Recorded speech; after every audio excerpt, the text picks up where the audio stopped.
ఆడుదాం ఆంధ్రాలో అప్పటి మినిస్టర్ రోజా గారు, బైరెడ్డి సిద్ధార్థ రెడ్డి గారు భారీగా స్కామ్కి పాల్పడ్డారు. దాని మీద వెలుగులోకి వచ్చినప్పుడు దీన్ని తీసుకొని వచ్చారు డిఎస్సి. ఫస్ట్ 5 సంవత్సరాల్లో ఆడిటింగే లేదండి. దేనికి ఖర్చు పెట్టాము, ఎవరికి ఖర్చు పెట్టాము, ఏం ఖర్చు పెట్టాము, ఏ లెక్క లేదు, పక్కా లేదు, పేపర్లే లేవు, మొత్తం కిల్ చేశారు, భ్రష్టు పట్టించారు. ఒక స్టేడియం కట్లా, ఒకరిని ప్రోత్సహించలా, ఒకరిని ఆడించలా, ఒకరిని గుర్తించలా. లాస్ట్ అయ్యాను. ఈరోజు లిస్ట్ లేదు. నేను అడుగుతున్నాను, నేను సవాల్, నేను థింక్ ఆన్ ద ద్వారా. ఈరోజు ఆంధ్రప్రదేశ్ స్పోర్ట్స్ అథారిటీ, ఇంకోటి మా బాస్ అసలు వదలడు, సిబిఎన్ గారు, లోకేష్ గారు.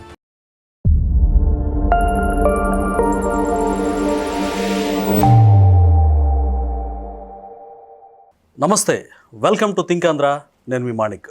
మనతో పాటు ఉన్నారు ఆంధ్రప్రదేశ్ సాప్ చైర్మన్ రవినాయుడు గారు. నమస్కారం సార్. నమస్తే సార్. నిజంగా ఈరోజు మీతో థింక్ ఆంధ్ర ప్రజలకు ఒక వాల్యుబుల్ కంటెంట్ని అందించాలన్నటువంటి ఉద్దేశంతో రావడం జరిగింది. డైరెక్ట్గా నేను ఇంకా ప్రశ్న అడుగుతున్నా. ఆడుదాం ఆంధ్రాలో అప్పటి మినిస్టర్ రోజా గారు, బైరెడ్డి సిద్ధార్థ రెడ్డి గారు భారీగా స్కామ్కి పాల్పడ్డారు. దాదాపుగా 120 కోట్ల వరకు కూడా వాళ్ళు స్కామ్ చేశారు అనేటువంటి ఆరోపణలు అయితే వెల్లువెత్తా ఉన్నాయి. మరి ఇప్పటికీ 2 years అవుతా ఉంది గవర్నమెంట్ వచ్చి, కూటమి ప్రభుత్వం. ఇప్పటి వరకు ఎలాంటి చర్యలు తీసుకున్నారు వాటి మీద? ఇంకా ఎలాంటి స్కాములు జరిగాయి? మీ దగ్గర ఉన్న తాజా అప్డేట్స్ ఏంటి ఆ విషయంలో? ఆరోపణలు మేము చేయలేదు, ఆధారాలతో కూడా మాట్లాడాం. ఆ రోజు ఆడుదాం ఆంధ్ర కార్యక్రమం తీసుకున్నప్పుడే ఆ రోజే పబ్లిక్గానే ఇరిగిపోయిన బ్యాట్లు ఏదైతే ఉన్నాయో అవన్నీ కూడా అందరూ ప్రజల ముందర ఉన్నాయి, మీడియాలో వెళ్ళింది. ఇది ఒక పెద్ద స్కామ్ అనేది ఆ రోజు స్పష్టంగా ఉంది. దాని తర్వాత అధికారంలోకి వస్తేనే విజిలెన్స్ విచారణకు ఆదేశించా. విజిలెన్స్ విచారణ కూడా పూర్తయింది. దాని మీద ఫర్దర్ ఎఫ్ఐఆర్ అవ్వాలి. దాని మీద కూడా మేము కూడా డీజీపీ గారిని కూడా రిక్వెస్ట్ చేయడం జరిగింది. ఎందుకంటే ఇది పబ్లిక్ అటెన్షన్ ఉన్న ఇష్యూ, ఇది పేద క్రీడాకారుల డబ్బు, వదిలిపెట్టే ప్రసక్తి లేదు. సత్వరమే దాన్ని ఎంత వీలైతే అంత, ఎందుకంటే చాలా కేసులు ఉన్నాయి, ఇది ఒక కేసు అయింది, వాళ్ళకి స్టాఫ్ కూడా తక్కువ ఉందని చెప్పారు. కానీ ఏదేమైనా తొందరగానే మేము దాన్ని ముందుకు తీసుకెళ్తామని చెప్పారు. ఓకే. అదొకటే కాదు, గ్రామ సచివాలయాల్లో స్పోర్ట్స్ కోటా కింద ఉద్యోగాలు ఏ సిస్టమ్ ఫాలో అవ్వకుండా ఇచ్చేశారు. అవునా? ఏ సిస్టమ్ లేదు. దాని మీద వెలుగులోకి వచ్చినప్పుడు దీన్ని తీసుకొని వచ్చారు డిఎస్సి. ఓకే, అది హైడ్ చేయడానికి ఆడదాం అన్నది చివరంకంలో ఉంది. గ్రామ సచివాలయాల్లో పోస్టులు బయట వస్తూ ఉంది అనగానే వీళ్ళు ఒక ఫేక్ రూమర్ స్ప్రెడ్ చేయడం. ఎందుకంటే వాళ్ళ సొంత పేపర్ ఉంది, ఏమైనా రాసుకోవచ్చు. ఇంట్లో పేపరు, గొడ్డల పేపరు, ఎవడి మీద అయినా గొడ్డలు వేసేయచ్చు, కస కస కస కస వేసేయచ్చు. అలా కస కస కస వేసిన దాంట్లో నేను ఒక బాధితుడిని. ఓకే, మీ అధినేత కూడా గొడ్డల పార్టీ అని ఇటీవల కాలంలో బాగా మాట్లాడుతూ ఉన్నారు. అయితే ఈ స్పోర్ట్స్ కోటాలో ఎవరైతే ఇప్పుడు డిఎస్సి గురించి బాగా ఎలిగేషన్ వస్తూ ఉంది, అంటే నిజమైనటువంటి అర్హత లేకుండానే, ఒలింపిక్ అసోసియేషన్ అధికారిక గుర్తింపు లేకుండానే ఫేక్ సర్టిఫికేట్లతోటి ఉద్యోగాలు పొంది వాళ్ళు ఈరోజు నిజమైన క్రీడాకారులకు అన్యాయం జరిగింది అంటున్నారు. వాస్తవేనా? మీకు ఒక స్పష్టత ఇవ్వాలి. First time Andhra Pradesh sports authority online విధానం తీసుకుని వచ్చింది.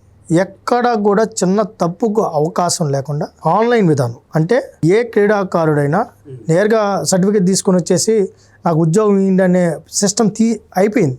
తీసేసి పక్కన పెట్టి నీకు ఏది కావాలన్నా నువ్వు ఆన్లైన్లోనే నువ్వు అప్లై చేసుకునే విధానం. నీ సర్టిఫికెట్లు కానీ నీ ఏదైతే ఉందో దానికి ఆ విధానాన్ని తీసుకొచ్చు ఫస్ట్ టైం. ఎందుకు? జెన్యూనిటీ కోసం. దాంతోపాటు ground level, middle level, state level 3 level కమిటీలు, స్క్రూటినీ కమిటీలు రెడీ అయ్యాయి. స్టేట్ లెవెల్లో వచ్చి 4 ఐఏఎస్ ఆఫీసర్లు, మిడిల్ లెవెల్లోకి వచ్చి ఎడ్యుకేషన్ అండ్ స్పోర్ట్స్, తర్వాత కింద డిఎస్ఆర్ స్పోర్ట్స్ రిలేటెడ్ ఉన్న ఆఫీసర్స్. ఇది 3 లెవెల్లో ఇక్కడ స్క్రూటినీ జరుగుతుంది. ఇది ఒక ప్రక్రియ. ఇంకొక విషయం, అసలు సర్టిఫికెట్లు స్పోర్ట్స్ అథారిటీ ఇవ్వదు. మా ప్రిన్సిపల్ సెక్రటరీ గారు స్పష్టంగా ప్రెస్ మీట్లో చెప్పారు కదా, ఆంధ్రప్రదేశ్ స్పోర్ట్స్ అథారిటీ కానీ ఎనీ స్టేట్ స్పోర్ట్స్ అథారిటీస్ కానీ సర్టిఫికెట్లు ఇవ్వదు, ప్రొడ్యూస్ చేయదు, ప్రింట్ చేయదు, డిస్ట్రిబ్యూట్ చేయదు. అయితే నేను అడుగుతుంది గత ప్రభుత్వంలో అయితే అసోసియేషన్, స్టేట్ లెవెల్ అయితే అసోసియేషన్స్, సెంట్రల్ లెవెల్ అయితే ఫెడరేషన్స్, అదేవిధంగా ఒలింపిక్ అసోసియేషన్ వాళ్ళు సపరేట్గా ఉంటారు. ఒలింపిక్ అసోసియేషన్స్ వాళ్ళు ఉంటారు. ఒక్కొక్క విధానం, ఒక్కొక్క గేమ్కి ఒక్కొక్క కమిటీ ఉంటుంది. వాళ్ళ ఇండిపెండెంట్ బాడీస్, వాళ్ళని మనం నియంత్రించే పరిస్థితి ఉండదు. స్వయం ప్రతిపత్తి సంస్థ. అవును అవును. అట్ ఎ టైం వాళ్ళు రికగ్నైజేషన్ అనేది మనకు వచ్చి అప్లై చేసుకుంటారు. ఏది వాళ్ళు ఎలక్షన్ అన్నీ చేసుకున్న తర్వాత దాన్ని ఎందుకు అప్లై చేసుకుంటారంటే రాయితీల కోసం, టోర్నమెంట్లు నిర్వహించుకుంటే డబ్బుల కోసం, ఎక్విప్మెంట్ కోసం, ఇన్ఫ్రాస్ట్రక్చర్ ఫ్రీ కోసం, వాటి కోసం వాళ్ళు వస్తారు. ఇది ఒక సమన్వయంతో ముందుకెళ్తేనే స్పోర్ట్స్ డెవలప్ అవుతుంది. ఆంధ్రప్రదేశ్ స్పోర్ట్స్ అథారిటీ పని ఏంటంటే ఇన్ఫ్రాస్ట్రక్చర్ బిల్డ్ చేయడం, అసోసియేషన్స్కి ఏమైనా ఉంటే సౌకర్యాలు కల్పించడం, క్రీడాకారులకి పాలసీ మేకింగ్ చేసి ఇన్సెంటివ్స్ జాబ్స్ లేకపోతే ఇంకేదైనా వాళ్ళు అకాడమీలు పెట్టుకుంటారన్నా ఇంకేదైనా ఇవ్వాలన్నా ప్లేయర్ అడాప్టేషన్ అన్నా ఇంకా ప్రోత్సాహాలు అందించే పని sports authority as per government GO ప్రకారం చేయాలి. ఇది సిస్టమ్, ఇదే పద్ధతి. గత హయాంలో ఈ స్పోర్ట్స్ అథారిటీతో సంబంధం లేకుండా ఆర్ఎండ్బికి కొన్ని అధికారాలు ఇచ్చారు, దీంట్లో అవకతవకల్లో ఆర్ఎండ్బి పాత్ర కూడా ఉందని చెప్పేసి గతంలో ఆరోపణలు వచ్చాయి. అలాగే రోజా గారు కావచ్చు, అప్పటి క్రీడా శాఖ మంత్రి, శాప్ చైర్మన్ బైరెడ్డి సిద్ధార్థ రెడ్డి కావచ్చు, అసలు ఏమీ తప్పు చేయనటువంటి వ్యక్తుల్లాగా ఈరోజు కూటమి ప్రభుత్వం మీద చాలా ఉవ్వెత్తున ఎగిసిపడతా ఉన్నారు. అంటే ప్రజల్లో ఉన్నటువంటి ఆలోచన ఏంటంటే అసలు ఇంత దారుణంగా వాళ్ళు అడ్డంగా బుక్ అయ్యి ఎంత అవినీతి చేసినా కూటమి ప్రభుత్వం ఉదాసీనంగా ప్రవర్తిస్తుంది, నిజంగా వాళ్ళకి శిక్ష త్వరితగతిన పడాలి, ఇంతవరకు వాళ్ళని అరెస్ట్ చేయలేదు, జైలు వేయలేదని చెప్తా ఉన్నారు. నిజంగా ఉదాసీనంగా ఎందుకుంటున్నారు? ఉదాసీనంగా ఏం లేదు, చట్ట ప్రకారం వెళ్తుంది. అయితే నాకు కూడా మీరు ఎలా ఆడుతున్నారో, ప్రజలు ఎలా ఆడుతున్నారో, నేను కూడా అధికారులని నేను అదే అడుగుతున్నాను, త్వరితగతంగా పూర్తి చేయండి. ఏదైనా కానీ చట్టం తన పని తను చేయాలి, అది చేయమని చెప్పి నేను రిక్వెస్ట్ చేస్తాను. అయితే ఆరోపణలు ఇప్పుడు చేస్తున్నారు, ఆధారాలు లేవు, కానీ ఆ రోజు ఆధారాలు ఉన్నాయి, ఆరోపణలు చేయలేము మేము. కాబట్టి దానికి సంబంధించిన ప్రక్రియ ఆల్మోస్ట్ పూర్తి అవుతుంది. ఏదేమైనప్పటికీ అంటే ఇక్కడెక్కడ రాజకీయ కక్షలు లేవు ఎవరి మీద. మనం వచ్చాం వాళ్ళ మీద చేయాలి, వాళ్ళు వచ్చారు మన మీద చేయాలనేది కాదు.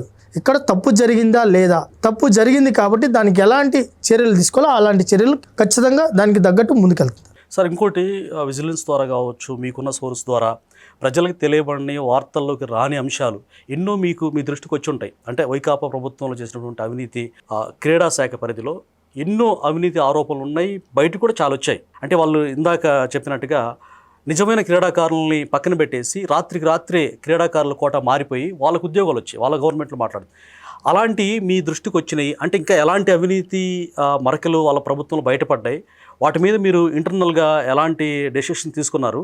అంటే తింకాంధ్ర ప్రేక్షకుల కోసం అంటే వాళ్ళు ఇంకా ఏమి అవినీతి చేశారనేది మీరు చెప్పగలరా? ఇంకేమేమి ఉన్నాయి బయటికి రాని? లాస్ట్ 5 సంవత్సరాల్లో ఆడిటింగే లేదండి, ఆడిటింగే లేదు.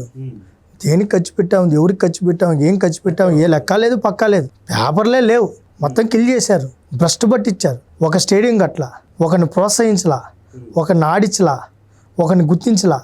లాస్ట్ 5 ఏళ్ళు నిధులైతే పక్కదారి పెట్టాయి. లాస్ట్ నేషనల్ గేమ్స్కు వేసిన బిడ్ అమౌంట్ కూడా వెనక్కి తెచ్చి వాడేశారు, ఫిక్స్డ్లు వాడేశారు. అన్నీ ఒకటి కాదు, విధ్వంసం ఎంత జరగాలో అంత జరిగింది. ఇప్పుడు ఏంటి మీరు చూశారు, నేను చెప్పడం లేదు, ఈ 1.5 సంవత్సరంలో స్పోర్ట్స్ డిపార్ట్మెంట్ గతంలో ఎలా ఉంది, ఇప్పుడు ఎలా ఉంది. నేను కూర్చొని నేను డబ్బాలు కొట్టుకునేదానికి నేను లేదు. మీరు చూడండి ఏమేమి ఇన్ఫ్రాస్ట్రక్చర్ అని చెప్పి నేను స్పష్టంగా చెప్పగలుగుతాం. ఏం ఇన్ఫ్రాస్ట్రక్చర్ బిల్డ్ చేసాం, ఎవరెవరికి ఇన్సెంటివ్స్ ఇచ్చాం, ఎవరెవరిని ప్రోత్సహించాం, ఎవరెవరిని గుర్తిస్తున్నాం, ఎవరెవరిని గౌరవిస్తున్నాం, స్పష్టంగా ఉంది, పారదర్శకంగా ఉంది 100%. ఇప్పుడు ఇంకొకటి, గతంలో గ్రామ సచివాలయం కానీ వేరే వేరే డిపార్ట్మెంట్లో ఉద్యోగాలు ఇచ్చిన ఎవరైతే ఉన్నారో వాళ్ళ లిస్టే లేదు. ఈరోజు లిస్ట్ లేదు. నేను అడుగుతున్నాను, నేను తింకాంధ్ర ద్వారా ఈరోజు ఆంధ్రప్రదేశ్ స్పోర్ట్స్ అథారిటీ డిఎస్సిలో ఎవరికి ఉద్యోగాలు వచ్చాయో మా అధికారులు స్పష్టంగా ఆన్లైన్లో పెట్టడం జరిగింది. ఏ ఉద్యోగం ఎవరికి వచ్చిందో స్పష్టంగా ఉంది, ఏ క్రీడకు వచ్చిందో స్పష్టంగా ఉంది, ఏ మెడల్కి వచ్చిందో స్పష్టంగా ఉంది, పబ్లిక్ డొమైన్లో ఉంది. మరి ఈరోజు గ్రామ సచివాలయాలు కానీ వేరే వేరే ఉద్యోగాల్లో ఏవైతే ఉన్నాయో అవి ఎక్కడ ఉన్నాయి? సార్, మరి సాక్షి మీడియా వేదికగా చాలామంది ఆస్పిరెంట్స్ ఇదిగో నాకు మంచి ర్యాంక్ వచ్చింది, నాకు అన్యాయం జరిగిందని చెప్పేసి వాళ్ళు ఎలా చెప్పగలుగుతున్నారు? ఏ సాక్షి ఎవరు రాశారు? సాక్షి వాళ్ళు ఆరోపణలు రాస్తున్నారు. ఏ ప్లేన్ తీసుకొని వచ్చి రాయలా. ఇక్కడ 2 సార్, వాళ్ళు ఎంత తెలివైన వాళ్ళు అంటే, ఇప్పుడు హారిజంటల్ రిజర్వేషను ఇక్కడ స్పోర్ట్స్ కోటా కింద ఎవరైతే సెలెక్ట్ అయ్యారో అతను ఆటోమేటిక్గా అక్కడికి వచ్చినప్పుడు అక్కడున్న పర్సన్ ఖచ్చితంగా అతని ప్లేస్లోకి ఇతను వెళ్తాడు. ఇది జరిగేదే. అతను ఏమనుకుంటున్నాడు, స్పోర్ట్స్ కోటా కింద వచ్చిన వ్యక్తి నా ఉద్యోగం పోయింది అంటాడు. కానీ ఇక్కడ అది ఖచ్చితంగా అతనికే ఇవ్వాలి. అది ఇప్పుడు ఫిజికల్ హ్యాండిక్యాప్స్ కానీ ఇది కానీ ఇవి ఏవైతే మనం హారిజంటల్ రిజర్వేషన్ తీసుకొని వచ్చింది కూడా మేం కాదు సార్, మేం కాదు, ఆయనే 2003లో జీవో ఇచ్చింది ఆయనే. ఇలా ఏ కేటగిరీలో ఏది, బీసీకి ఏది, ఏసీ మహిళకి ఏది అన్నీ తీసుకొచ్చింది ఆయనే, జగన్ గారే ఆయనే తీసుకొని వచ్చాడు. ఇప్పుడు ఆ కోల్పోయిన ఏదైతే ఉందో ఆ కోల్పోయింది అనే తప్పులేదు, నిజంగా బాధ ఉంటుంది, కానీ ఇతనికి ఇవ్వాలి కదా. ఆ ఇచ్చే ప్రక్రియలో అది చెప్తున్నారు. స్పోర్ట్స్ కోటాలో అవినీతి జరిగింది అనేది కాదు, స్పోర్ట్స్ పర్సన్ రావడం వల్ల నా ఉద్యోగం పోయింది అన్నారు. వాళ్ళు ఏమంటారు, ఇక్కడేమో స్పోర్ట్స్ మీద ఆరోపణ చేశారు, అక్కడేమో దీనివల్ల ఇది చూడండి తల్లికి బిడ్డకి రంగు కట్టారు. చాలా దారుణం. అదే జరుగుతూ ఉంది. స్పోర్ట్స్ అంటే ఒక ఎమోషన్. ఎవరైనా జనరల్గా కూడా ఏమనుకుంటారు, మీరు కూడా ఏమనుకుంటారు, ఓ ఏదో జరిగిపోయిందబ్బా, అదే ఆ భ్రమను కల్పిస్తుంది. ఏదో జరిగిపోయిందబ్బా. ఇప్పుడు మీకు కూడా తెలియదు, శాపే సర్టిఫికెట్లు ఇస్తున్నాను మీరు అనుకుంటున్నారు. మీరు ఇప్పుడు కూడా ఇక్కడ మనం ఇంటర్వ్యూలోకి వచ్చినప్పుడు కూడా శాపే ఇస్తున్నాను అనుకుంటున్నారు, కానీ శాప్ ఇది అంటే అవునా అని మీరు అంటున్నారు. అంటే ఇది దీని మీద కొద్ది ఎందుకంటే ఈ డిపార్ట్మెంట్ అనేది కొద్ది దూరంగా ఉంటుంది, కానీ ప్రజలకు దగ్గరగా ఉంటుంది. అంటే గ్రామీణ ప్రాంతాల్లో క్రీడా మైదానాలకు కూడా దానికి సంబంధించిన ఫండ్ను కూడా పూర్తిగా ఇందాక మీరు చెప్పినట్టుగా పక్కదారి పట్టించన్నారు. సరే చివరిగా సార్ నేను అడుగుతున్నా, వాళ్ళని ఎప్పుడు అరెస్ట్ చేసే అవకాశం ఉంది? ఇంకా ఒక కొలిక్కి వచ్చిందా? మీరు అంటే విచారణ చేస్తూ ఉన్నారు, మీ పరిధిలో మీరు స్పీడ్గానే అధికారులు కూడా మీరు మొబిలైజేషన్ చేస్తున్నారు, అర్థమవుతుంది. అంటే ఎప్పుడు వాళ్ళని అరెస్ట్ చేసే అవకాశం ఉంది అంటారు? ఈ అవినీతి ఆరోపణలు కాదు, నిజంగా జరిగిన అంశాలే. సార్ నేను ఒకటి చెప్తాను, చర్యలు అయితే తొందరగా తీసుకోవాలనేది ఈ ప్రభుత్వ నిర్ణయం, దానికి అనుగుణంగానే ముందుకెళ్తాను. మీరు సీఎం గారికి దీని గురించి ఏమైనా అప్డేట్ చేశారా? ఖచ్చితంగా నేనైతే వదిలిపెట్టను. నా మీద ఎన్ని గొడ్డలి పోటులు పడినా, నా గొంతు నొక్కే ప్రయత్నం చేసినా, భయపడే ప్రసక్తి లేదు. నా మీద ఎన్ని ఆరోపణలు చేసినా, నా మీద ఎన్ని రాసినా, ఎన్ని ఆధారాలు లేకుండా ఎంత దుమ్మెత్తి నా మీద బురద చల్లినా నేను దీన్ని వదిలిపెట్టను. ఈ విషయాలు ముందుకెళ్తారు. నేను వదిలిపెట్టను కాబట్టే నా మీద ఈరోజు ఆరోపణలు చేస్తున్నారు. నేను వదిలిపెట్టను కాబట్టే నా మీద గొడ్డలు పోటేశారు. నేను వదిలిపెట్టను కాబట్టే ఈరోజు ఫేక్ సర్టిఫికెట్లు అంట, డిఎస్సి అంట, ఏదేదో సంవత్సరం తర్వాత ఇప్పుడు దీన్ని తీసుకున్నారు. వదిలే ప్రసక్తే లేదు. ఎట్ట వదులుతాను? నేను ఎట్ట వదులుతాను? ఎవరిని వదలను. ఇంకోటి మా బాస్ అసలు వదలడు, సిబిఎన్ గారు, లోకేష్ గారు. Thank you sir.